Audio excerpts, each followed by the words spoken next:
بەناوی خوای بەخشندەی میهرەبان خۆشەویستانی کەناڵی ئاسمانی پەیام ئەزیزانی بەرنامەی ڕچەی زانایان سەلام و ڕەحمات و میهرەبانی خودای گەورەتان لەسەر بێ. خۆشحاڵین شادومانین بۆی کە خوای گەورە دەرفەتیداین لە ئاڵلقەیشتری بەرنامەی ڕچە با خزمەتی ئەوەی ئەزیز و خۆشەویست شاد بینەوە. خۆشەویستان بۆ ئەڵلقەی ئەم جارە دەڕێنە خزمەتی زانایاکی شەرعزان و وتار خوێنێکی حەقبێش سەرکردا پێشەنگ پێشەوە هەڵگری مەشغەڵی ڕابوونی ئیسلامی مامۆستای مجاهید و مهاجر و مفەسیر ڕێزدار جەنابی شێخ ئەحمەدی کاکە محموود ئەبین. مامۆستا تەمەنێکی کورتی هەبوو بەڵام پڕ لە بەرەکەت خەبات و هەوڵ و تێکۆشان و خزمەتی جەنابی مامۆستا ئیلا خودای گەورە خۆی بزانێ لە چ مەقامێک بۆ وها محبوب بە لە لای خەڵکیش تا ئەوەی کە جێی پێی خۆی کردوتەوە هەم لە خەبات هەم لە دڵی کەسەکان. جا ئێوەی ئەزیز و خۆشەویست لەگەڵ من بۆی بتوانین چاوخشانێکی خێرا بکەین بە لاپەڕەکانی ژیانی جەنابی مامۆستا. لەگەڵمان بن ئێمەش لەگەڵتانی.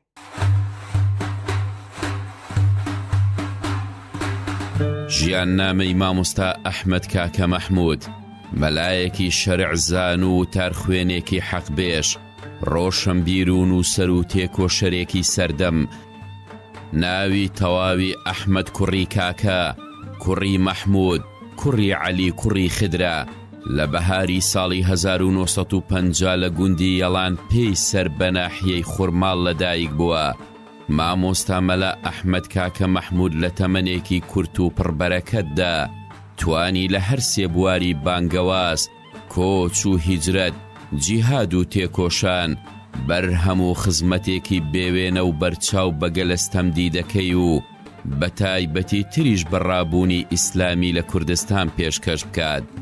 لە تەمەنی 7 ساڵی دەنێردرێتە بەر حوجرەی مزگەوتی گوندی یەڵان پێ و لەوێ لە خزمەت یەکەم مامۆستا سەید حسێن دەست دەکات بە خوێندنی قورئان و تەجوید و پاشان ئادابە ئیسلامیەکان و دواتریش کتێبەکانی ئەحمەدی و گوڵستانی سەعدی و عەوامیلی جورجانی و بورکەوی دەخوێنێت. لە تافی لاوی مامۆستادا بەشێکی زۆر لە گوندەکانی کوردستان ئاوەدان بوون بە حوجرە و زانستگای شەرعی بۆیە بۆ درێژەدان بە خوێندن چەندین گوند و شارەکانی کوردستانی باشوور و ڕۆژهەڵاتی کردووە و لە خزمەت چەندین زانای ناودار و گەورەی کوردستان وانەی زانستە شەرعیەکانی خوێندووە. دوجار لە خزمەت جەنابی مامۆستا مەلا عوسمان عەبدولعەزیزدا ڕەحمەتی خوای لێبێت لە مزگەوتی پاشا دەمێنێتەوە و لە بەرواری 24 1967 دەچێتە پەیمانگای ئیسلامی هەڵەبجە بە سەرکەوتووی پەیمانگای ئیسلامی هەڵەبجە تەواو دەکات پاش ئەوەی تەواوی زانستە شەرعیەکان و هەروەها پەیمانگای ئیسلامی لە هەڵەبجە تەواو دەکات. ئەوە بوو لە ساڵی 1970 لە خزمەت جەنابی مامۆستا مەلا عوسمان عەبدولعەزیز مۆڵەتی زانستی شەرعی وەردەگرێ و دەبێتە مامۆستا و مەلا و بانگخواز و سەربازێکی چالاکی ئەم ئیسلامە. لە ساڵی 1972 زاینی هاوسەرگیری لەگەڵ خاتوو مەحبوبە خان دەکات کە زۆرترینی زەحمەت و دەربەدەری و ئاوارەی ژیانی مامۆستا و مناڵەکانی لەسەر شام بووە و دەبنە خاوەن 9 مناڵ بەناوەکانی فاروق و عیرفان و سومەیە و نوسەیبە و هودا و سوهەیب و محەممەد و کۆچەر و هەدیە. مامۆستا مەلا ئەحمەد لە تەمەنی مەلایەتیدا لە بەشێکی زۆری مزگەوتەکانی هەڵەبجە و خوڕماڵ و سیروان و پێنجوێن و سەید سادق و هەندێک لە گوندەکانی دەوروبەری ئەم شار و شارۆچکانەدا پێش نوێژ و تارخوێنی کردووە. مامۆستا خاوەنی مەدرسە و حوجرە و فەقەی خۆی بووە و دەیان قوتابی زانستە ئیسلامیەکان لە خزمەتیدا بەهرەمەند و سودمەند بوون. مامۆستا جگەلەوەی زانایەکی ئاینی دەبێت بەهۆی ئەو زانستە کەڵەکە بووەی لەو ماوەیەدا وەریگرتووە و بەرهەمی متاڵا و ئاشنابوونی بە دونیای نوێی فەرهەنگی ڕۆشنبیری ئیسلامی دەی کاتە خاوەن قەڵەمێکی بێدار. ئەوە بوو لە ساڵی 1970 دەست دەکات بە نووسین و وەرجێڕان و یەکەمین بەرهەمی وەرجێڕدراوی تایبەت بەبوونی خودا بریتی دەبێت لە کتێبی خوا لە ڕوانگەی زانیاریەوە دیارترین شاکاری مامۆستا مەلا ئەحمەد کاکە مەحموود بریتیە لە ڕاوەی تەواوی قورئانی پیرۆز بە ناوی تەفسیری ڕامان لەمانە و مەبەستی قورئان کە لە دوای خۆی 23,000 تیراژی بەلێ کۆڵینەوە وردبینی و دیزاینی جیاوازەوە چاپکراوە و لەلایەن خوێنەرانی کوردەوە بە گەرمی پێشوازی لێکراوە. دوجار لە بەرەبەیانی ڕۆژی پێنجشەممە بەرواری 5 محەڕەمی 1429 کۆچی بەرامبەر بە 25/1/2007 میلادی لە شاری هەڵەبجەی شەهیدان کۆچی دوایی دەکات و لە مەراسیمێکی بێوێنەدا لە گۆڕستانی گوڵان بە خاک دەستپێردرێت.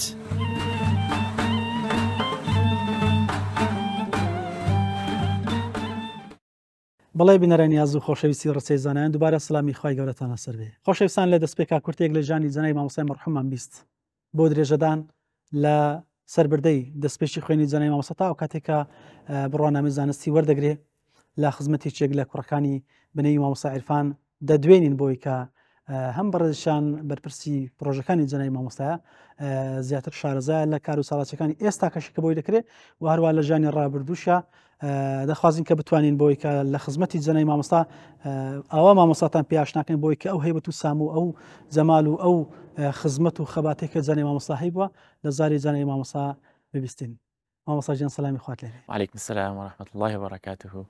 بسم الله الرحمن الرحيم، الحمد لله رب العالمين، والصلاة والسلام على رسول الله وعلى آله وصحبه ومن والاه. سەرەتا بە خێراتتان دەکەم، سەرچاوماتن، سپاس بۆ وەفاداری و دڵسۆزیتان بۆ ڕێخستنی ئەم بەرنامە کە ئێستا لە 25/1/2024 ئەکاتە 17 ساڵ وفات بەسەر مامۆستا ئەحمەدی کاکە مەحمووددا کە دەستپێکی جوان و پڕ لە سۆزداریتان ڕێخستە بۆ ئێمە و پاداشی خێرتان باتەوە ئینشاءالله. ئەرکە لەسەر شانی ئێمە کەڵە پیاوێکی ئەوەکە خزمەتگەلێکی زۆری هەم لە پێگەی زانستی و هەروەها هەم لە ڕابوونی ئیسلامیە کە جێی پەنجەی دیارە. ئینشاءالله خوای گەورە لێی قبول کرد و دەرەجەی عالێکە. مامۆستای بەڕێز ئەمن دەستپێکە لە خزمەتی جەنابتانە جگەلەوەی کە بەڕێزەکانی تریشا دوێنم پێم بڵێ دەستپێکی خوێندنی جەنای مامۆستا لەکوێ بووە لە خزمەتی کوێ بوو؟ جەنابی باوکم مامۆستا مەلا ئەحمەدی کاکە مەحموود ڕەحمەتی خوای لێبێت لە ساڵی 1950 میلادی لە گوندی یەڵامپی سەر بە ناحیەی خورماڵی پارێزگای هەڵەبجەی شەهید لەدایک بووە. هە لە ناو گوندەکەیە دایکی لە تەمەنی 7 ساڵی هایباتە مزگەوتی ناو گوند لەوێ لە خزمەتی یەکەم مامۆستای کە ناوی مامۆستا سەید حوسێنە خەڵکی ئێرانە و ئێستا وەفاتی کردووە. بۆ داچی دەیبایی باوچی؟ دایکی زیاتر بەفرۆش بوو بۆ خزمەتکردنی بۆواری زانستی. بەڵێ دایکی دەبێتە خزمەتی ئەو مامۆستا بەڕێزە و لەوێ یەکەمین وانەی کە قورئانی پیرۆزە بێ و پاشان و ئەحمەدی و گوڵستانی سعدی و ئاوامیلی جورجانی بەرکەوی دەسەکا بە خوێندن لە یەکەمین مزگەوتی گوند لە خزمەت مامۆستای حوسێنە. پاشان بۆ درێژدان بە خوێندن، ئەمە تەمان لە تەمەنی 7 ساڵیە دەسەکا بە خوێندن. پاشان بۆ درێژدان بە خوێندن کوردستانی باشوور و ڕۆژهەڵاتی ئێرانەکە ڕۆژهەڵاتەکە و لە خزمەت چەندین زانای ناوبانگ و ناوداری هەردوو کوردستان وانە دەخوێنێت. مامۆستا و قۆناغانە چەندی پێچوو کە مامۆستا هەموو شوێنێک کردووە بۆ شوێنەکانش مەگەر هەر بە مختصرش پێم بڵێ خراپ نییە. جەنابی بابم لە وەکو عەرزم کردی یەکەم شوێنی لە مزگەوتی گوندەوە دەستی پێ کرد، گوندی یەڵام. ئەو گوندی ئێوە بۆن منە بڵێن جەنابی مامۆستا حوزرەی لێبیان تەنها مامۆستا و ڕۆژهەڵات مامۆستا و مزگەوت و حوجرەی لێ بووە، هەر باوکم بەتەنیانە بۆ چەندین کەسی تر لێ خوێندویانە. پاشان ئەچێتە ئەم گوندانەی کە ئێستا ئەتوانم نایان بێنم، دەچێتە خزمەتی مامۆستا مەلا مستەفا عەبدوڕەحیم لە گوندی هانەیدن، دەچێتە خزمەتی مامۆستا نەجمەدین تەها لە گوندی تەپی سەفا خوا لێیان خۆش بێ یا ڕەبی. لە خزمەتی مامۆستا ئەو گوندانە لەکوێ مامۆستا؟ هەمووی لە گوندی منتیقەی هەورەمانات. بەڵێ لە خزمەتی مامۆستا مەلا باقری بالک و قوتابیەکانی وکو مامۆستا سەید مەسعود لە کوردستانی ڕۆژهەڵات، لە خزمەتی مامۆستا مەلا محەممەد بەهادین لە مزگەوتی گەورەی خورماڵ ئەویش کار سنووری خۆیەتی، لە خزمەتی مامۆستا مەلا محەممەدی مەلچۆ لە ساڵی 1966 خوێندوێتی لە گوندی نەوێ، لە خزمەتی مامۆستا مەلا فایق سعید کاتە باوکی مامۆستا محەممەد مەلا فایق، لە خزمەتی مامۆستا شێخ نوری مەفتی لە ساڵی 1967 خوێندوێتی لە مزگەوتی دارالسەلام لە هەڵەبجەی شەهید، لە خزمەتی مامۆستا شێخ عادی مەفتی خوێندوێتی لە مزگەوتی گەورە الجامع الکەبیری مەشهورە لە هەڵەبجەی شەهید، و لە خزمەتی مامۆستا مەلا محەممەدی ئەبابێلێژ لە مزگەوتی دارالئیحسان لە هەڵەبجەی خەیر دەرسی خوێندووە. لە خزمەتی ئەم مامۆستا بەرزانە دەرسی وانەی خوێندووە. دوجار بڕوانامەی زانستی لە خزمەتی دوجار کە ئەچێتە هەڵەبجە پێش ئیجازەی زانستی لە 24/1/1967 ئەچێتە پەیمانگای ئیسلامی هەڵەبجە کە ئەو کات مامۆستا مەلا عەلی عەبدولعەزیز بە ڕەحمەت بێخوا بەرپرسی مەعهەدی ئیسلامیەکە بووە. مەعهەدیش تەواو دەکا و کۆتاجار لە ساڵی 1970 هەفتا و یەک لە خزمەتی مامۆستا مەلا عوسمان عەبدولعەزیز بەڕەحمەت بنیاخوا ئیجازەی زانستی وەردەگرێت. بەڵێ کۆتایی کۆی تەمەنی ئەحمەد کاکە مەحموود لە وەرگرتنی زانستی شەریعە 14 ساڵ بەدای زانستی شەریعە گەڕاوە. 14 ساڵ لە بۆ کۆکردنەوەی زانستی شەرعی لە حوزەکان زۆرە. بەڵێ ئەو پێگەی زەنەی مامۆستا لە ڕووی زانستیەوە هەیبوو ئەگەر کورتکراوەیەکم پێ بڵێ بۆ نمونە ینی چۆن دەخیندراوە لە سزار زبانی خەڵکی بۆی کە چۆن زانایەک بەو کاتە مامۆستا. مامۆستا گیان من پرسیارەکە زۆر جوان و جێخۆیەتی پێم وایە پێگەی زانستی ئەم مامۆستا بەڕێزانەی کە وەفاتیان کردو تێپەڕی کردو کە هەندێکیشان ماون الحەمدوللا پێگەیەکی زۆر قوڵ و بەرفراوانە وەکو ئێستا نییە لەگە ڕێز و حرمەتم کە لە ڕێی ئۆنلاین و نازانم لە ڕێی ئینتەرنێت و لە ڕێی مۆبایلەکەەوە زانست وەربگیرێ خۆی علەما فەرمونون هەر کەسێک کە بێ زانستی شەرعی وەربگرێت بە تایبەتی زانستی شەرعی بە چۆک لە خزمەتی مامۆستاکەیان دانانی شێوەری نەگرێ ئیعتیباری پێ ناکرێت زۆر لەبەرەوەی ئەم مامۆستا بەڕێزانەی نمونەی ئەحمەدی کاکە مەحموود بە چۆک 14 ساڵ لە خزمەتی مامۆستایانە خوێندوێتی بۆی ئێستا بۆ نمونەیەکی بچووک تەفسیرەکەی کە تەفسیری ڕامانە لە حاڵێکە سیچل تەفسیری کوردیتر ناو بازاڕ هەیە الحەمدوللا خوا پاداشی خێریان باتەوە بەڵام ئەتوانم بڵێم یەکێکە لە معتەبەرترین تەفسیرە کەوندیەکان لەبەر ئەو پێگە زانستی ئەحمەد کاکە مەحموود. بەڵێ مامۆستا بەڕێز من پێم خۆشە بینەوە لانی کۆمەڵاتی وەکو باوچێک لە ماڵێ دواتر خدای یار بێت لە بەشی دوین بەرنامە دەڕۆین سەر پرۆژەکانی جەنای مامۆستا بەرهەمەکانی جەنای مامۆستا هەم ئەو کاتێککە بەڕێزانە لە نووسین و تەفاسیر و کتابەکانیشی لەگەڵ ئەو پرۆژانەکە بەڕێستانە پێوە خەریکن مختصری جەنای مامۆستا لە ڕووی کۆمەڵاتی لەگەڵتان لە ماڵێ ڕنگدانەوەی نەسحەت و ئامۆژگاری وە زیاتر تەرکیزی لەسەر چی دەکردەوە لە لای ئێوە. باوکم بەڕەحمەت بێ خواخواری خۆش بێ رب العالمین کە ئێستا 7 ساڵ وفاتی کردو ئەم ساڵ کە من وازانم 7 ڕۆژە دا 2 ڕۆژە و هەمیشە شتێکم وتوە من ئێستش دووبارەیەکەمە لەم بەرنامە سۆز و محبەت و دڵگرانی من بۆ وفاتی باوکم لە 2 ڕۆوەیە ڕووی یەکەمی ئەوە نەسەب و خوێنەکەیە کە هەموو کەس حەقی شەرعی خۆیەتی کە دڵگران بێ وفاتی باوکی ڕۆکەی تری ئەوەیە کە ئەم پیاوە پیاکی گەورە مەزن بوو پیاە بوو ئەتوانم بڵێم بە معنای کەلیمە زانا بوو دانا بوو وارێ بوو متەقی بوو پیاوێکی زۆر چالاک بوو لە بواری کار و داوا و بانگەوازی ئیسلامیا لە کاری حیزبایەتیا کە ئەو کات لە ناوزوتنی ئیسلامیا بوو یعنی شەو ڕۆژ نەوەستا سبحان الله کە ئێساندێک لە ڤیدیۆکانی ئەبینم ئەم پیاوە شەو ڕۆژ نەوەستاوە شەو ڕۆژ و لە ناوماڵیشە بەڕاستی پیاوێکی زۆر زۆر مێرەبان بوو بە تایەتی تا تەمەنی ئەکرد مێهرەبانتر و متەواضعتر و زۆر زۆر ینی سۆز و عەتفی زیاتر بوو بۆ ئێمە و یەکێک لەوانەی کە لە ماڵەوە هەمیشە من لە یادم ناچێت ڕێزێکی زۆری لە مناڵەکانی ئەگرت بۆ نمونە من خۆم کە کوڕی مامۆستا بووم گرنگێکی زیاتری پێدام لەوەری کە خەریکی حجرە و خوێندن و کولیە ئەوانە بووم ئەگەر شتێکی کردا بەرامبەرم دوای ئەوی مەلا عیرفان دەنگیش مرد کردە بەسەر تا بمبورێتەوە یعنی سۆز و عەتفێک بۆ ئێمەی هەبوو زۆر عەجیب بوو لە حاڵێکیشە زۆر سوور بوو لەوەی کە هەمیشەی نوێژەکانتان مناڵەکان نوێژەکانتان ئەوەش هەر زۆر گرنگی بە بوارەش ئەدا و هەرچەند بەداخۆ ئێمە ئەتوانم بڵێم زۆر ئیسفادەمان لە باوکمان نەکرد لە ڕوویەکەوە کە زۆر سەرقاڵ و مەشغوڵ و جەنجاڵ و میوانێکی زۆر زۆرمان هەبوو ئەتوانم بڵێم مامۆستا جەوهەر لە تەمەنی سەردەمی بزوتنەوەیەتی تا ئەو کاتێکە لە هەڵەبجە شەهید بووین باوەڕ ناکەم نانێکمان لەسەر سفرەی خوارد بێ لەگەڵ باوکمان ئەوەندە میواندار بووین بەڵام هەر سوپاسی خواکەین ئەوەش هەر فەزڵ گەورەیە بۆ ئەحمەد کاکە مەحموود و ئینشاڵڵا چاوەڕی ئەجرین و دایکیشم ئەتوانم بڵێم یەکێکە لەو ژنە زۆر زۆر ماندوانەی کە لەگەڵ باوکما بووە و ئەتوانم بڵێم ئەرکە قورسەکانی شەشانی باوکم لەسەر شانی ئەو بەڕاستی و باوکم فریای ئێمە نەکەوتووە بەڕاستی بەس دایکمە کە بەدەم ئێمەوە بووە خوا پاداشی خێری هەردووکیان باتەوە ئینشاءالله. مامۆستا عیرفان دەمێ پرسیارەوە کەم زانای مامۆستا دوای بە دوای ئەوەی کە بڕای نامەزانستیش وەرگرت حتمما دەستی بە دەرس و دراست کرد مامۆستا فەقیه هەبوون و کەیفێتەکەی ئەگەر بە کورتی پێم بڵێ دواتر دێنە سەر پەیوەندیکردن بە کاری سیاسی ئیسلامیەوە بفەرمون. مامۆستا جەوهەریان ئەحمەد کاکە مەحموود کە لە ساڵی 1970 ئیجازەی زانستی لە خزمەتی مامۆستا مەلا عوسمان وەرەگرێ لە هەڵەبجەی شەهید دوای ئەوە مامۆستا ناوی دێتەوە لە ئەوقاف ئیتر گوند بە گوندی ئەو سنوورانە هەمووی گەڕاوە لە خورماڵ مەلایەتی کردوە لە خزمەتی لە مزگەوتی مەلا عەبدوڵای گوڵپی لە یەکەمین گوندی شیرەمەڕ بووە کە لە هیچ شوێنێک مامۆستا بێ حوجرە و بێ فەقێ نەبووە لە هیچ شوێنێک مەرجە حوجرە کە ئەڵم فەقێ ینی ئیلا تەلەبە و ئەوانەی هەبووە گە لە ماڵی خۆشیەوە بێ فەقێ و بێ تەلەبە نەبووە پاشان کۆتە سنووری پێنجوێن و بناوەسوتەوە کە ئێمە لە بناوەستە لەدایک بووین لە بناوەستە فەقێ هەبووە لە مزگەوتی قازی لە پێنجوێن فەقێ هەبووە کە ناوی فەقێکانیشی دوای ئێنەمەکرد پێتان باش بێندای لە فەقێکانی پاشان گەڕاوەتە بۆ سنووری هەورامان و هەڵەبجە و سیروان و ئەوانە گەورەترین حجەی کە من خۆم بە چاوی خۆم بینی بێتم لە مزگەوتی گەورەی سیروان بوو لە شارۆچکەی سیروان کە فەقیهێکی زۆری هەبوو بەتەنێ بوو مامۆستا بەڵێ لە مزگەوتی سەلاح الدینیش لێوێ فەقیه هەبوو ما ئەو کاتی کە مەسەن لە حجرەی هەبوو مامۆستا یەک بەتەنێ مامۆستا بلەوێ دواتریش دەرسە زانستەکانی شەرعی بۆ نمونەوەی کە هەیە چۆن دەڵێ دوازە عیلمەکە هەمووی دەگوتەوە مامۆستا ئەوەندەی ئاگادارم باوکم صرف و نحوی بەجددی ئەوتەوە فقهێکی چاکی ئەوتەوە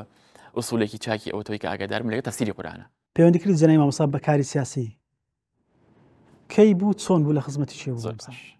مامۆستاگیان لە ساڵی 1954 میلادی ئەو کاتێک کە ئەم جەزایی و هاوڕێکانی دێنە هەڵەبجەی شەید لە خزمەتی مامۆستا مەلا عوسمان و مامۆستا مەلا عەلی و مامۆستا مەلا عومەر و مامۆستا مەلا ساڵحی گەورە و مامۆستا شێخ خالیدی مفتی و ئەمانە کۆمەڵی مامۆستای ناوداری ئەو سنوورن کە ئەم جەزایی دێتە ئەوێ طبعاً بە بەرنامە و منهەجێکەوە دێتە هەڵەبجە کە بۆ گەشە پێدان و وەکو بڵێ ڕێخستنەوەی تەنزیمەکانی ئیخوان الموسلیمین ئەو سەردەمە بوو ڕێخستنی برایان دوای ئەوە کە لە 1954 ئەو پیاوە بەڕێزە دێتە هەڵەبجە و بەو مامۆستا بەڕێزانە دەگا فکری تەنزیمی برایان بڵاو بێتەوە ئەحمەد کاکە محمود لە ساڵی 1972 پەیوەندی بە ڕێخستنی ئیخوان الموسلیمینەوە دەکات مامۆستا و کاتت جەنای مامۆستا دەکات تقریبا 22 ساڵێک دەبوو تەمەنی 22 ساڵ بۆ ئەو کاتت پەیوەندی بە ڕێخستنەکانی ئیخوان الموسلیمینەوە دەکات دواتر مامۆستا دواتر ئەمە دەبێت دەستپێکی کاری سیاسی ئیسلامی ئەحمەد کاکە محمود هەر لێەوە باوکم بە ڕەحمەت بێخوا لەگەڵ جنای مامۆستا مەلا عوسمان و کۆمەڵی مامۆستای تری سونی ڕانی و قەڵاتزێک هەر ئەو کات دوازان مامۆستای باپیش لەگەڵ جنای باوکمە لە سیروان پەیوەندیەکیان هەبوو کۆمەڵی مامۆستای ناودار و بانخوازی ناوداری ئەکتیڤ لەو سنوورا وجودیان هەبوو لە بەتایەتی سیروان ئەحمەد کاکە محمود مامۆستا حەبیب محەممەد سەعید مامۆستا مەلا محەممەدی شارەزووری لە سەی سادق کۆمەڵی مامۆستای تر ئەوا ناودار و ئەکتیڤ هەبوون کە بەرهەموو نووسینیان هەبوو لێوە دەست ئەکرێ بە کاری تەنزیمی ئیسلامی و سەرەتای دروستبوونی بزوتنەوەی ئیسلامی دەست پێەکە پێگەی هەبوو وەکو بەرپرس بەڵێ باوکم لە سیروان بەرپرسی ئەو سنوورە بوو دواتریش کە کۆچیان کرد بۆ ئێران لە بەسەرپەرشتی جنای مامۆستا مەلا عوسمان کە هیجرەتیان کرد بۆ ئێران باوکم لە یەکێکم لە مؤسسینی بزوتنەوەی ئیسلامی کە یەکەمین حیزبی چەکداری ئیسلامی ئەو کاتە هەر لە سەرەتای دەستپێکردنی کاری ڕێخستنی برایانەوە ئەحمەد کاکە محمود کە لەگەڵ جنای مامۆستا مەلا عوسمان کۆچەکەن بۆ ئێران لەوێ کە بەردی بناغی بزوتنەوەی ئیسلامی دروست دەبێت ئەحمەد کاکە محمود یەکێکی لە دروستکەرانی بزوتنەوەی ئیسلامی و ئەندامی دەستەی دامەزرێنانی بزوتنەوەی ئیسلامی هەر لەو کاتەوە ئەحمەد کاکە محمود دانەبراوە بەردەوام پلۆپۆستی گرنگ و زۆر ئەکتیڤیان پێداوە و چەندین پۆستی گرنگی لە ناو بزوتنەوەی ئیسلامیە هەبووە لەوانە مەکتەبی فتوا دیراساتی شەرعی ئەندامی مەکتەبی سیاسی بووە ماوەیەک بەپرسی تەنزیم بووە ماوەیەک بەپرسی مەکتەبی عسکەری بووە بەپرسی هێزی هەورامان بووە و چەندین پۆستی گرنگی تری پێدراوە لەبەر پێگە و کەسایەتی ئەحمەد کاکە محمود بەڵێ مامۆستا عیرفان پێم خۆشە لە بەشی دووەمی بەرنامە لەبەرەوەی درێژە دەین بەرنامەکە کەسایەتی جەنای مامۆستا زۆر لەوە زیاتر هەڵەگرێ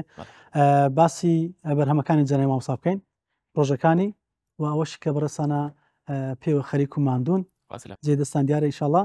لە بەرنامەیەت و ئینشاڵڵا سەری بەردەوام بین زۆر سواسانێکم ئینشاڵڵا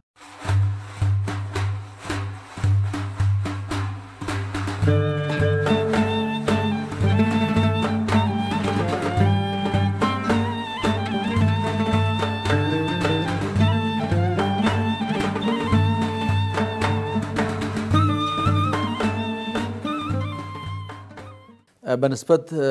برای زێدە بەڕێز و خۆشەویستمان جەنابی مامۆستا مەلا ئەحمەدی کاکە محمود خوا لێی خۆش بێ و پلۆپایی بەرزکە و ئومێدم وایە ئێستا لە بەهەشتەکانی خوادا بێ وەخوا بە کەڕەمی خۆی بە ناز و نیعمەتی بەهەشتی شاد کرد بێ و لێی خۆش بووی و قەڵەمی عەفوی بەسەر هەڵوکەم و کوڕەکانی داهێنابێ کە بێگومان هیچ کات ئادەمزاد مرۆڤ بێ هەڵوکەم و کوڕی نابێ. بەنسبەت جەنای مامۆستا من سەرەتای ناسینم بۆی دەگەڕێتەوە بۆ ساڵی 1983 پێم وایە ئەو ساڵە بوو من ناوی مامۆستام بیست بوو مامۆستا ئەحمەدی کاکە محمود ئەو کاتە لە کۆمەڵگای سیروان وتاربێژ بوو مامۆستا مزگەوتی هەبوو ئەمەش ناومانگمان بیست بوو جەنای مامۆستا ئەحمەدی کاکە محمود هەر وەک ناوی مامۆستا مەلا محەممەدی مامۆستا مەلا ساڵحی شارە زووریمان بیست بوو ئاشنایەتیم لەگەڵی هەبوو هەروەها جەنای مامۆستا شێخ محەممەد بەرزنجی خوا لە هەموویان خۆش بێ و پلۆپایان بەرز و بەرزترکە. من لە سەفەرێکم بۆ لای شارە زوور و هەڵەبجە ماڵی مامۆستا مەلا ئەحمەدم پرسی شوێنەکان پێشاندام و سەردانم کرد هەموو جارێ بۆم دەجێڕایەوە گوتم ئەو جارەکە هاتم هەڵبەتە کاتی ناخواردن نەبوو بەڵام دۆیەکی خۆشیان داینێ چاشمان خواردەوەوانە ئەو کاتە پێم وایە ئەو نامیلکەی وتەی زاناکان و باوەڕ بەخوا پێما بێ دەرچوو بوو دەرنەچوو ئەو دەوروبەرە بوو ئیدی لەو ئەوە سەرەتای پێک ئاشنابوونمان بوو هەڵبەت ئێمە لەگەڵ جەنابی مامۆستا تا بە ڕەحمەتی خوا چوو وەفاتی کرد هەر لە پەیوەندیدا بووین و برایەتیمان هەر بەردەوام بوو دوایی ئەوە بوو کە ئێمە لە ساڵی 1970 دوای مامۆستایانی شارەزور و هەڵەبجە کۆچیان کرد جەنابی مامۆستا مەلا عوثمان و مامۆستا مەلا عومەر و مامۆستا مەلا عوثمان و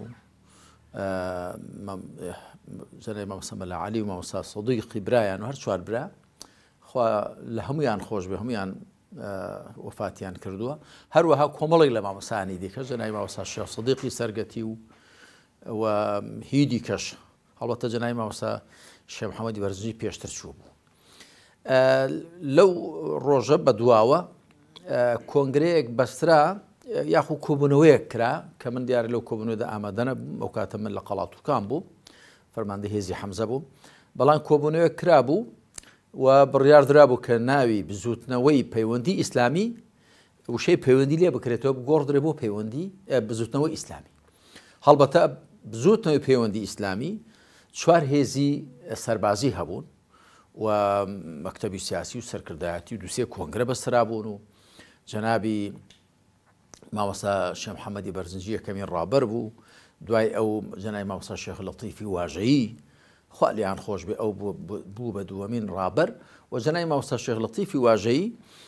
دیار بوو تەکلیفیان لێ کرد بوو ویان جەنابی مامۆستا عوسمان لە تۆ بە تەمەنترە و دیارترە و ئەوانە ئەو شوێنەکەی خۆی چۆڵ کرد بۆ جەنابی مامۆستا مەلا عوثمان و مامۆستا مەلا عوثمان بوو بە سێمین ڕابەری بزوتنەوەی پەیوەندی ئیسلامی دوایش ناوەکەی گۆڕدرا بۆ بزوتنەوەی ئیسلامی ئەوە کە زۆر جار زۆر خەڵک هەر لەو کاتۆ کە جەنابی مامۆستا مەلا عوثمان بۆ تەڕابەر حسابی دەکات بەڵام مامۆستا مەلا عوسمان لە شوێنی مامۆستا شێخ لەطیف دانیشت ئەوی لە شوێنی مامۆستا شێخ محەممەدی بەرزنجی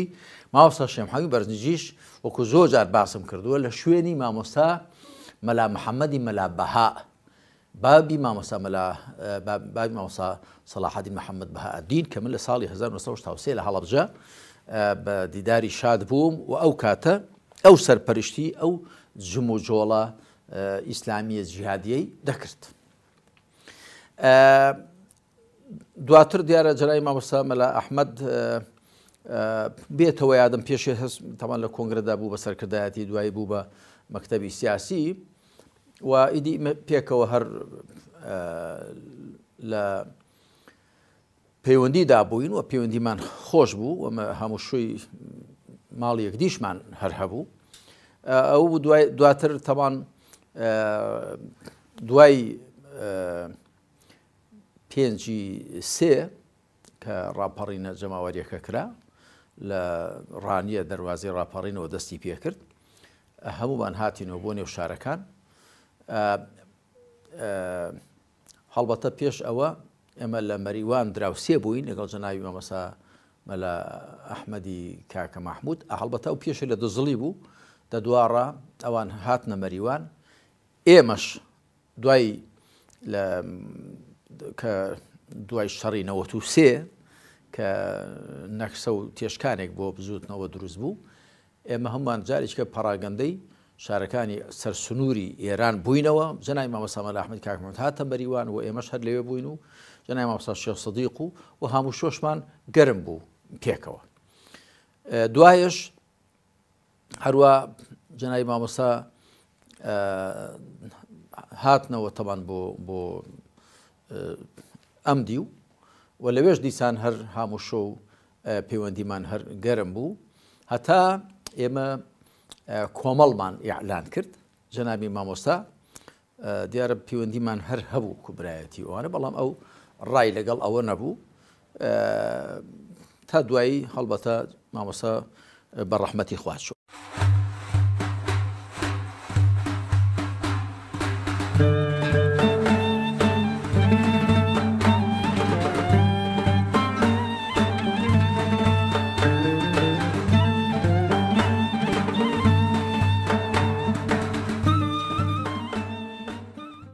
بەڵێ بینەرانی ئەز و خۆشەویستی ڕسەی زانان لە خزمەتێکێک لە مامۆسایزەکان کە هاپۆلی جەنایی مامۆستا بە ڕێزار جەنابی دکتۆر ئەحمەد شافعی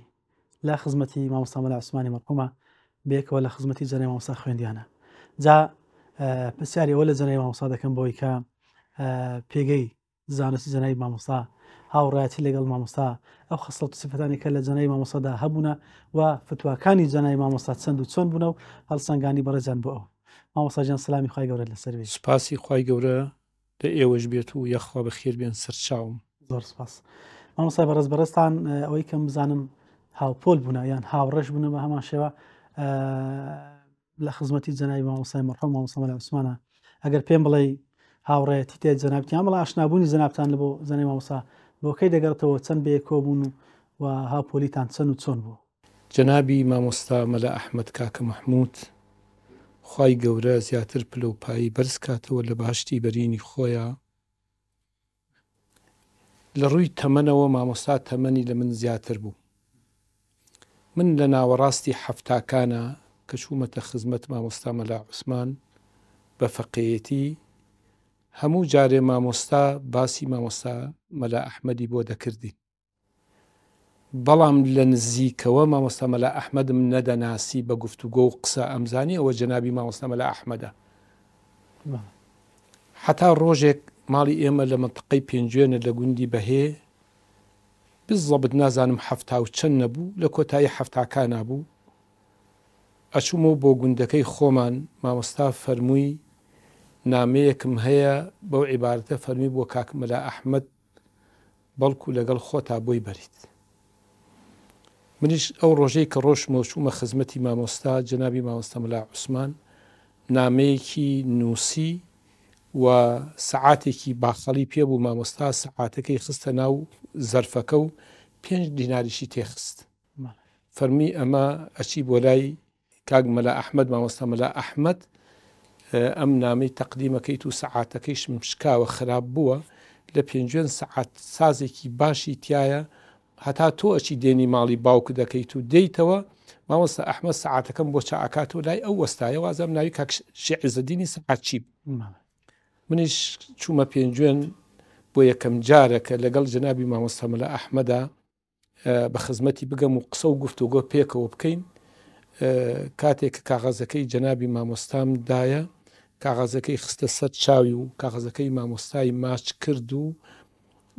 فترەیەک لە خزمەتی مامەوە چام خواردەوە و داوای ئیجازەم لێ کرد من ئەچمەوە بۆ ماڵی باوکم شەوێ دوانم پێچێ فەرمی هەر زۆر چاکە بەڵام کە هاتیتەوە بێ بگەڕێتەوە لای من لێرەوە بگەڕێیتەوە. منیش چوومە ماڵەوە یەک دوو شێوەک لێ بووم و هاتمەوە بۆ خزمەتی جەنابی مامۆستا مەلا ئەحمەد. مامۆستا مەلا ئەحمەد سەعاتەکەی مامۆستای بە جوانی چاکردبووانە سەعاتەکەی خودی خۆی بێجگە لە سەعاتەکەی خۆشی سەعاتێکی تازەی باخەڵیشی بۆ کڕی بوو بۆ مامۆستا و هەروەها نامەیەکی جوانیشی بۆ مامۆستا مەلا عوسمان نووسی بوو نازانم ئێستا نامەکە ماوە لای کە عەبدوڕەحمانیان نا و 5 دینارەکەیشی دووبارە گێڕابووانێ فەرمی چۆن ئەو کات مامۆستا لەلای ئەو قوتابی بوو مامۆستا ئەو کاتە مامۆستا مەلایەتیە کرد لە منتقەی پێنجوێن. من ئیتر لەو کاتەوە لەگەڵ جەنابی مامۆستا بووینە ئاشنا و عەلاقە و تێکەڵیمان لەگەڵ جەنابی مامۆستا مەلا ئەحمەدا هەبوو. بەڵام دوای ئەوەی کە لە 78 دادێکان داگیران جەنابی مامۆستا مەلا ئەحمەد وەکو خەتیب لە سیروان کە پێی ئەڵێن دووجێی لەوێ بوو بە ئیمام و خەتیب مامۆستا مەلا ئەحمەد ڕۆژانە هەفتەی 4 ڕۆژ 5 ڕۆژ تەشریفی ئەهات بۆ هەڵبجەی شەهید کە من لەو کاتەیە لە خزمەتی مامۆستا مەلا عوسمان بووم. منیش ئەخیر مادەمە خوێن مامۆستا پێی خۆش بوو مامۆستا ئەحمەد فەرمی مامۆستا مەلا عوسمان ئەبێ ئینسان لە هەموو قۆناغەکانی ژیانیا ئیسفادەی لێ بکە بۆیە پێکەوە لە خزمەتی مامۆستا مەلا عوسمانی هەڵبجەیە هەردووکمان چۆیکی قوتابیمان دادا پێکەوە جەمع و جامعمان هەموو لە خزمەتی مامۆستا مەلا عوسمانە خوێن. مامۆستا مەلا ئەحمەد کاتێکا خوێن بوتان مامۆستا بەڵێ مامۆستا مەلا ئەحمەد زۆر یعنی یەکێک بوو لەو کەسانە من لەو کاتەوە زۆر گەنجێک بووم زۆر مەشغوڵ بووم بە کاری دەعوە و ڕۆشتم و ئەهاتمەوانێ جارجار مامۆستا مەلا ئەحمەد لۆمەیە کردم ئەیگو کاک مەلا ئەحمەد کوڕە با ئیسفادە زۆر لە مامۆستا مەلا عوسمان بکەین دوای مامۆستا مەلا عوسمانمان لە دەست دەرەچێت ئەی فەرموو ئەمە پێش هەموو شتێ بخە کارەکانی تر دوای ئەمە بخە. دیتر لەو کاتەوە ئێمە هەر لە کۆتایی هەفتاکانەوە من لەگەڵ جەنابی مامۆستا مەلا عوسمان بە حکمی ئەوەی کە هەردووکمان فەقی مامۆستا مەلا عوسمان بوون، مامۆستا مەلا عوسمانیش بە حەقیقەت هەردووکمانی زۆر خۆشەویست، بە تایبەتی مامۆستا مەلا ئەحمەدی زۆر خۆشەویست. ئێمە هەم وەکو دوو هاوڕێ هەم وەکو دوو قوتابی جەنابی مامۆستا مەلا عوسمان هەمیشە پێکەوە لە خزمەتیا بووم تاوەکو ئەو کاتەی کە جەنابی مامۆستا وفاتی کردووە بەردەوام دۆستایەتی و ئاشنایەتی و سەردان و عەلاقەمان پێکەوە هەبووە.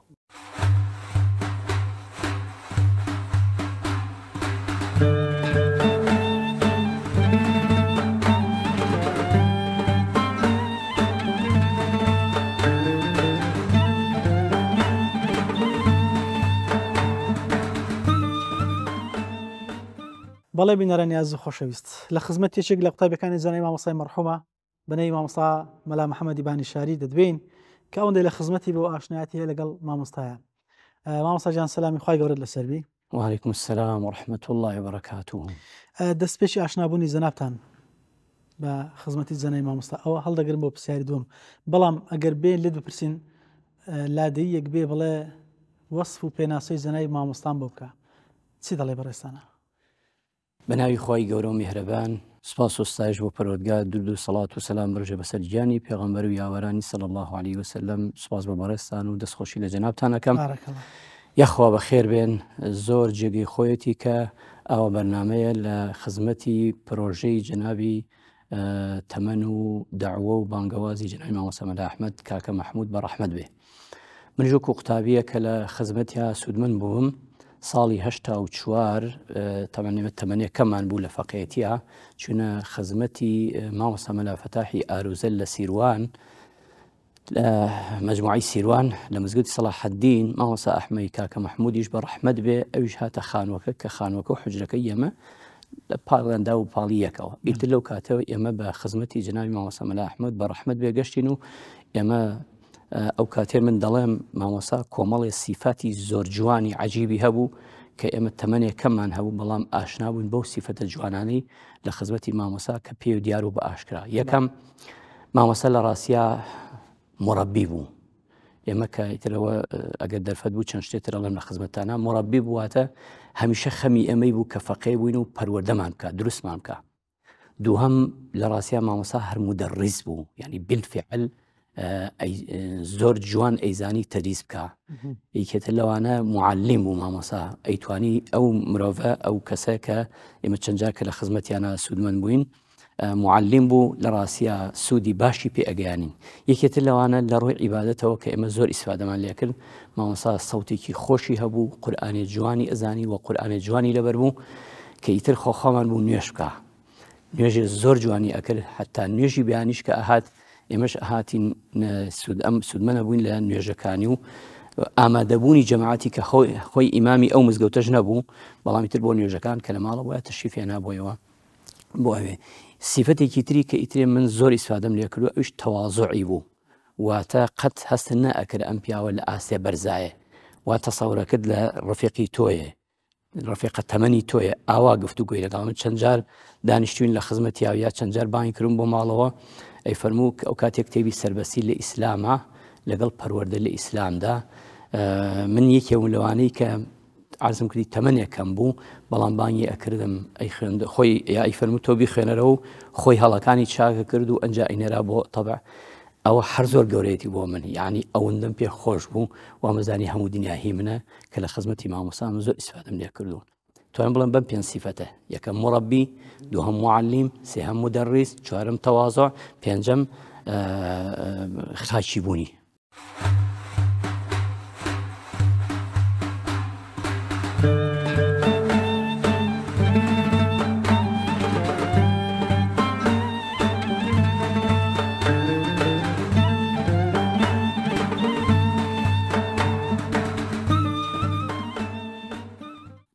مامۆستای پایەبەرز زانای بیرمەندی هەڵکەوتوو مامۆستا ئەحمەد کاکە مەحموود یەکێک لە شانازیەکانی کوردستان، یەکێک لە شانازیەکانی شارەزور، یەکێک لە شانازیەکانی بانگەوازی ئیسلامی، یەکێک لە شانازیەکانی سەحوەی ئیسلامی و هۆکارەکانی زۆر بەهێزبوونی سەحوەی ئیسلامی دخوا دەرجێ عالیکە خوای تەعالە لەگەڵ پێغەمبەران و سیدیقین و شەهیدان حەشری بکات و ئێمەش بە خزمەت پێغەمبەران و بە خزمەت پێغەمبەری خوا صلی الله علیه و سلم و پێغەمبەران و شەهیدان بگەینەوە. یەکێک لە زانە هەڵکەوتووەکانی میلەتی کورد بوو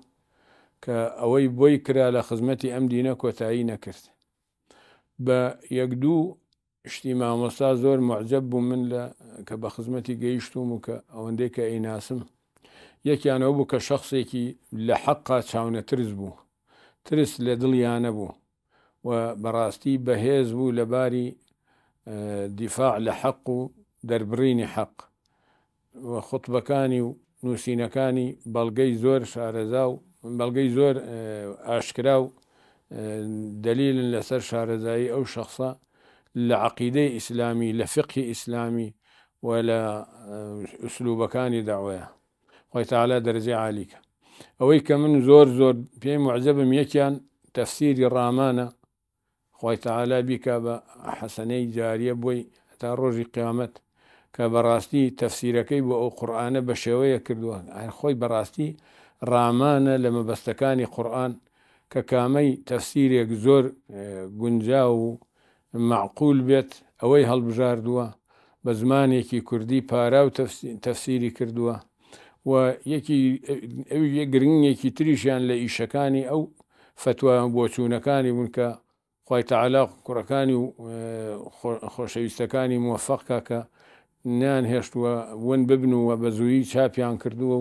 و بڵاویان کردوێتەوە بەناو عالەمی ئیسلامیە کە بەڕاستی لە هەر بارێکەوە تەماشایەکەی عەزەمەتی فکری ئەو ئینسانە دەرەخا کە لە هەموو بارەکانی فقه کە پێویستی بە عالەمی ئیسلامیەوە هەیە، بە ژیانی کۆمەڵایەتیەوە هەیە، شتێکی کە زۆر گونجا و بە قووەت و معتەمەد بێ لە مەسەلەکانە ئەوەی باس کردووە و بەڕاستی بۆ زۆر مەسەلە چووە کە لەو کاتەیە کە ئەو خەریکی نووسینیان بەو شێوە لە ناو کوردستانە باو نەبوون.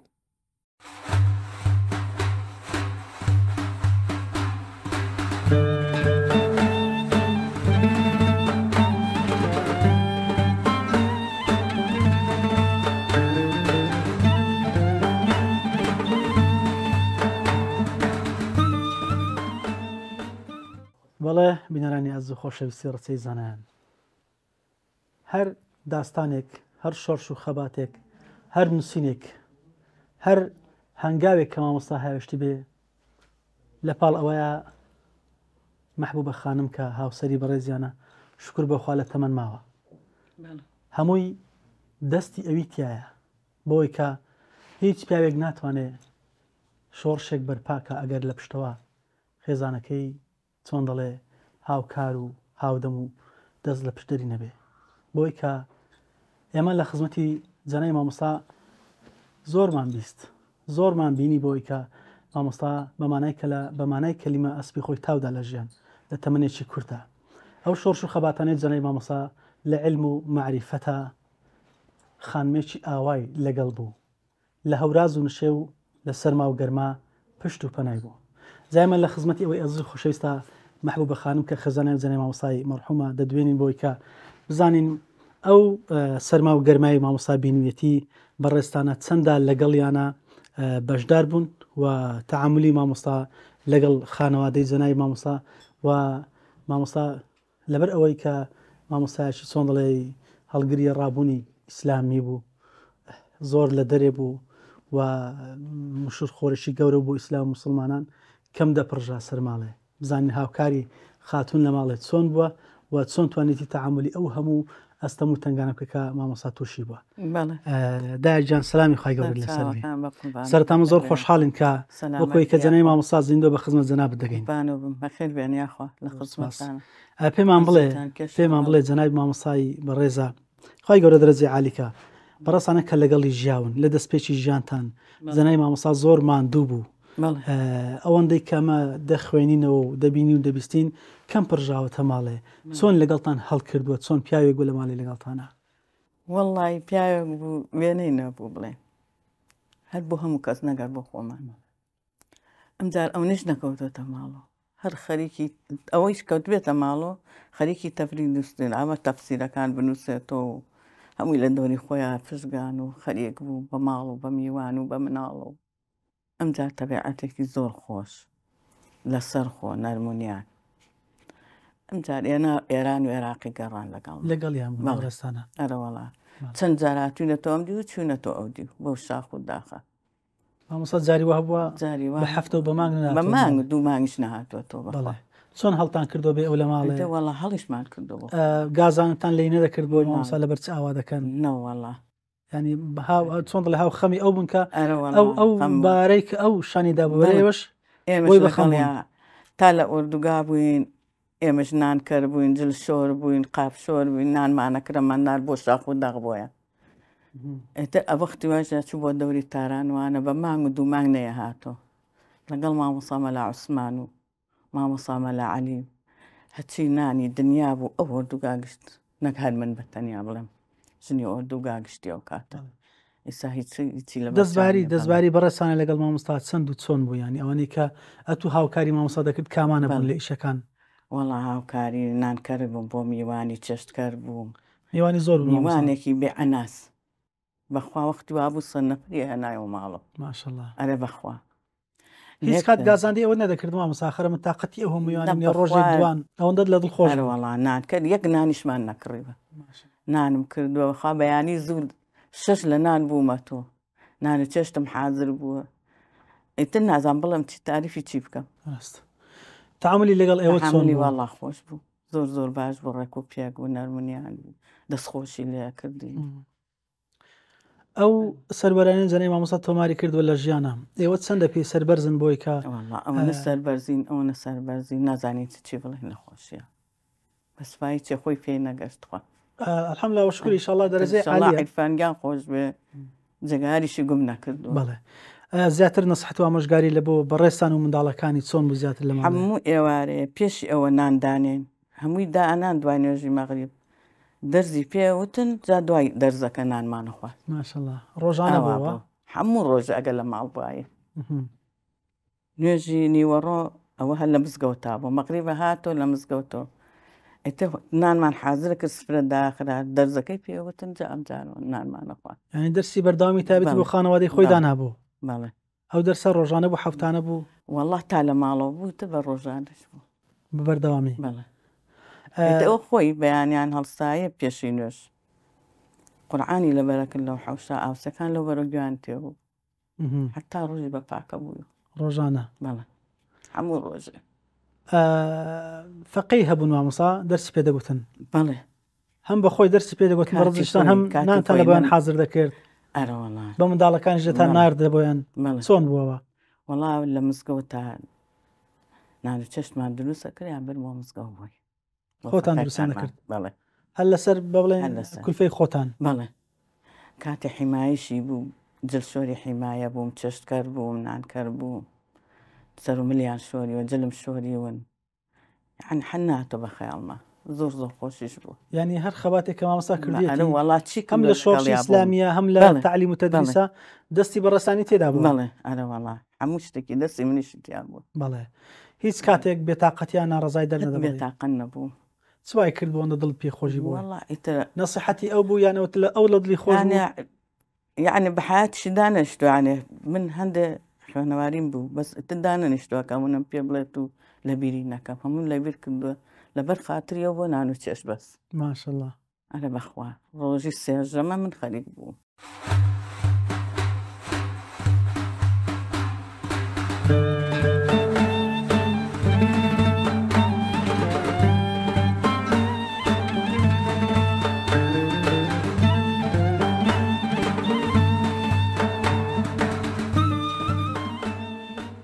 سەبارەت بە جەنابی مامۆستا ئەحمەد کاکە مەحموود خۆی گەورە لێی خۆش بێ وەک کەسایەتێکی دەگمەن مامۆستایەکی هەڵکەوتوو و خوێنەوارێکی ناوازە پێویستە کە یادی بکرێتەوە و ئێمەش چیمان هەیە سەبارەت بە بەڕێزیان دەری ببڕین حتمما سەرەتای ئاشنایەتیم بۆ بەڕێزیان ئەگەڕێتەوە بۆ هەشتاکان کە ئێمە تازە پێگەیشتین دەڕێی هەندێک لە نامیلکەکانی بەڕێزیانەوە کە ئەحمەد کاکە مەحموود بوو بۆ ناوێک لە بواری کاری ئیسلامی و هەروەها ململانی فیکری ناوێکی بەرجەستەی هەبوو لە شاری سلێمانی و لە مەکتەبەکانە نامیلکەکانی بڵاو ئەبوونەوە. ئەمان زانی کە جەناوی مامۆستا لە دوو جەیلەیە یاخود کە ئێستا پیاڵێن سیروان مزگەوتەکەی لەوێ بوو. لێرەوە ئێمە لە میانەی نامیلکەکانی و پێ ئاشنا بووین کە لەگەڵ جەناوی باوکما ڕەفیق بوون و تەمەنیان لە یەکەوە نزیک بوو و دۆست بوون و ئاشنایەتێکی زۆریان هەبوو. ئەم شۆشتش هەبووە بەڵام من زۆر هەستم پێ ناکرد یا لە خوێندن بووم یا گەنج بووم زۆر باەخم نەبووە بەو بوارانە کە جەناوی باوکم ئەی فەرموو هاتووە بۆ ماڵمان و چوین بۆ ماڵیان و ئاشنایەتیمان بووە. دواتر جەناوی مامۆستا لە دوای ڕاپەڕین کە من ئاشنا بووم پێی لە نزیکەوە و تێکەڵاویەکی زۆر دروست بوو بە حکمی ئەوەی کە من حەزم بە خوێندن و خوێندنەوە بوو. جەنابشیان لە ئاستێکی زۆر بەرزابوون لەو بوارەیە و جگە لەوەش لە شاری هەڵەبجە کە ماوەی چەند ساڵێک دراوسێ بووین و ئاشنا بووین پێکەوە و زۆر کاروباری کۆمەڵایەتی هەڵسوکەوت دیدار و بەسەرکردنەوە پێشوازی بۆ مدەیەکی زۆر باش لە خزمەتیا بووم بە حکمێوە کە لە یەک شوێنە کارمان کردووە و جەنابیان بانخوازێکی ناوازە و ناودار بوون و خاڵم قەڵەمێکی بەهێز بوون بۆیە خۆشحاڵ بووم بۆی کە لە خزمەتیا بووم. دراوسێ بووین بە ئاستێکی زۆر زۆر نزیک و تێکەڵاوێکی زۆر هەبوو. جەنابیان بە حکمەوەی کە پیاوێکی متەواضع و خاکی بوو لەگەڵ خەڵکی دەوروبەرە زۆر ئاشنایەتیە کرد. جەنابی مامۆستا ئەحمەد کاکە مەحموود کە خاوەن قەڵەمێکی بڕشت بوو و خوێنەوارێکی سەرکەوتوو بوو. ئەتوانم بڵێم یەکێک بوو لە خوێنەوارە دەگمەنەکان کە لە مەیدانە عەمەلیەکەیە خۆی پێگەیاندبوو فێربوو بوو. مامۆستای بەڕێز لەگەڵ ئەوەیە کە سەرقاڵ بووە هەندێک جار بەکاری ئیداریەوە بەکاری ئیعلامیەوە بەکاری کۆمەڵایەتیەوە بەکاری سیاسیەوە بەڵام لە مەیدانەکەیە بە شێوازێکی عەمەلی و کردەیی دانەبراوە لە قەڵەم لە دەفتەر لە نووسین لە شاکار و دەستنووسەکانی خۆی خی گەورە دەرەجاتی عالی بکە. بە جۆرێک ئەگەر جەناوی مامۆستا هەر شتێکی پێ بسپێرایە یا خۆی دەرکی پێ بکردایە ئامادە بوو لەی بنووسێ. لە تەرحەکانیە جەناوی مامۆستا جەریء بوو و هەڵخاوەنی هەڵوێست بوو لە هەموو بوارەکانە بۆیە ئەتوانین بڵین کە قەڵەمی خستە سەر کاغەز لێ ئەبرابووی بەیانیان دەستی پێکرد یاخود بە شەوان ئەینووسی و ژیانی خۆی تەرخانە کرد بۆ هەر بوارێکە بیویستایە. بۆیە سەبارەت بە هەر بابەتێکی هاوچەرخ ئامادە بوو کە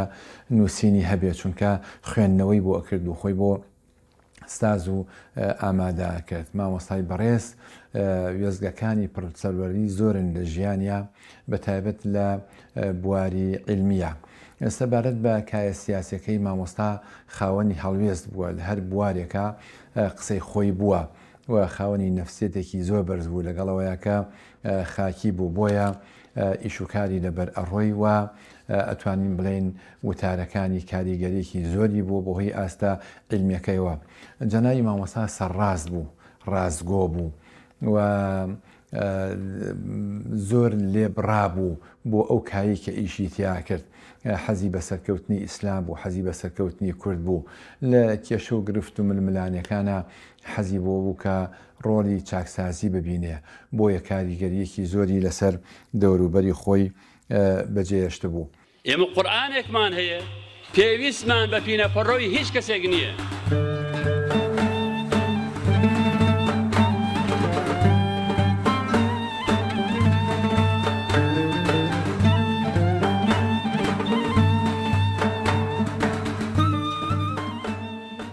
بەڵێ بینەرانی ئاز و خۆشەویستی ڕسەی زانایان ئەوەی پێشکەشمانکردن بەش یەکەم بوو لە بەرنامەی ڕسە لە خزمەتی زانای پایبەرز ڕێزەر جەنابی شێخ ئەحمەدی کاکە مەحموود. مامۆستا 57 ساڵ تەمەنی بوو بەڵام تەمەنێکی پڕ لە بەرەکەت هەم لە سەحوە و داعوە و بانگەوازی و بانگخوازی هەم لە پێگەیشی بەرزی کۆمەڵایەتی هەم زانایەکی شەرعزان هەمیش مجاهید و تێکۆشەر مەشغەڵ بەدەستی هەڵگری ڕابوونی ئیسلامی. جا بۆیە باس و خواستی ژیانی زانای مامۆستا زۆر هەڵەگرێ لە چاوەڕوانی دەتان هێلینەوە خوددا یار بێ لە ئەڵلقەی داهاتوو درێژە دەدەین بە تەواوکردنی ژیانی زانای مامۆستا. تاوکات بەخوای گەورەتان سپێرم. السلام علیکم ورحمة الله.